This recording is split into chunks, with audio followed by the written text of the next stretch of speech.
എടാ നീ യാത്ര പോയിട്ട് എന്തായി? ആ കഥകളൊക്കെ ഒന്ന് പറ. ഒന്നും പറയണ്ടടാ, ഇരിക്ക്, ഞാൻ പറയാം. എനിക്ക് ഇതിനപ്പുറത്തേക്ക് പോകാൻ പറ്റില്ല.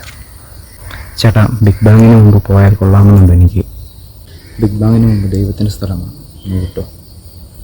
ചേട്ടാ, ബിഗ് ബാങ്ങിന് മുമ്പ് സയൻറ്റിസ്റ്റുകൾ കണ്ടുപിടിച്ചാൽ എന്ത് ചെയ്യും?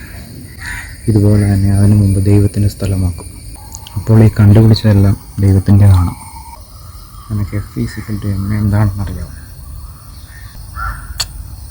ഇവിടെ നിന്ന് ഇപ്പോൾ തന്നെ സ്ഥലം വിട്ടില്ലെങ്കിൽ നീ അതറിയും. ഫിസിക്സുകാരല്ലേ? എന്താ അല്ലേ അവരുടെ ജാട? ഇത് കേൾക്ക്, ഞാൻ വേറൊരു സ്ഥലത്ത് ചെന്നു. എന്താ ഏട്ടാ ഇങ്ങനെ ഒളിച്ചും പാത്തവും നടക്കുന്നത്? തർക്കിക്കാനും തെളിയിക്കാനും ഒക്കെ താല്പര്യമില്ലാത്തതുകൊണ്ടാണ്. ഞാൻ ദൈവത്തിൻ്റെ പക്ഷം പിടിക്കാനുമില്ല, സയൻസിനെ വെറുപ്പിക്കാനുമില്ല. ജീവിച്ച് പൊക്കോട്ടെ. ഇങ്ങനെ ഒരേ സമയം 2 വെള്ളത്തിൽ കാലി ഊട്ടുകയും മുങ്ങി നിൽക്കുകയും ചെയ്താൽ ഞങ്ങളെപ്പോലെയുള്ളവർ പിന്നെ എന്ത് ചെയ്യും? എൻ്റെ കയ്യിൽ ആസിഡ് തൊട്ടും മനുഷ്യനും മലം വരുന്നു. ഈ സ്ഥലം വിടും. എന്നെ സ്വകാര്യമായിട്ട് കൈകാര്യം ചെയ്യാൻ എനിക്ക് യാതൊരു മടിയും. അല്ലെങ്കിൽ ഈ കെമിസ്ട്രിക്കാരൊക്കെ കണക്കാണല്ലേ. ആ തീർന്നില്ല, ഇനി ഒരു സ്ഥലം കൂടിയുണ്ട്.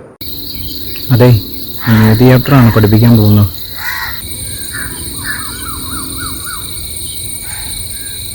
ഈശ്വര,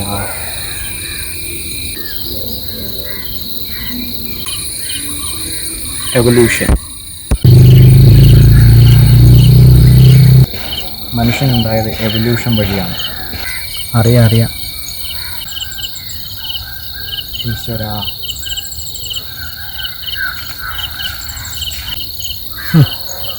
എല്ലാം അറിയാം, ഒരക്ഷരം മിണ്ടത്തില്ല. പക്ഷെ ബയോളജി മനസ്സിലായി. ഇനി ഒരെണ്ണം കൂടി ഉണ്ട് കേട്ടോ, മാത്തമാറ്റിക്സ്. കേട്ടിട്ടുണ്ടേ? ഇടുകിട്ടാപ്പുള്ളി. സംഭവം വേറെ റൂട്ടാണ്.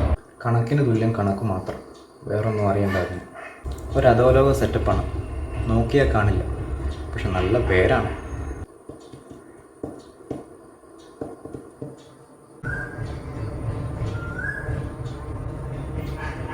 നാർക്കോട്ടിക് ഇവിടെ കിടന്ന് തെണ്ടിത്തിരികയാണ്. ലോകം എന്നോ എത്തിക്കഴിഞ്ഞു, എന്നിട്ടാണ് ആവശ്യക്കാരനായിപ്പോയി. പേടിക്കണ്ട, കെമിസ്ട്രിയുടെ അടുത്തേക്ക് പറഞ്ഞുവിടാം.